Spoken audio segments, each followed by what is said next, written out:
আসসালামু আলাইকুম। আমি Mohammad Ismail, managing director Indian medicals limited. আজকে আবার আসলাম আপনাদের সামনে কথা বলতে। সেটি হলো অতি গুরুত্বপূর্ণ, আমার মনে হয় এটা অত্যন্ত গুরুত্বপূর্ণ, মনে রাখবেন। সেটি হলো আপনি ব্লাড প্রেশার, বিশেষ করে বাসায় যারা ব্লাড প্রেশার মেজার করেন তারা অনেকেই নিজের সিদ্ধান্তে অনেক সময় ওষুধ নিয়ে নেন, অর্থাৎ ডাক্তারের সাথে কনসাল্ট না করে মেডিসিন নেন। এটা অত্যন্ত বিপজ্জনক হতে পারে। তাই আমি বলবো যে আপনি বাসায় ব্লাড প্রেশার মেজার করার পরে যদি আপনার কাছে বেশি মনে হয়, সেক্ষেত্রে অবশ্যই আপনি আপনার ডাক্তারের সাথে কথা বলে আপনি আপনার মেডিসিন নেবেন।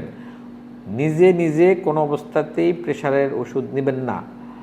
এবং আরেকটা জিনিস করা যাবে না, সেটা হলো আপনার প্রেশার যদি কম মনে হয়, ডাক্তারের কনসাল্ট ছাড়া আপনি প্রেশার ওষুধ খাওয়া বন্ধ করবেন না। ধন্যবাদ।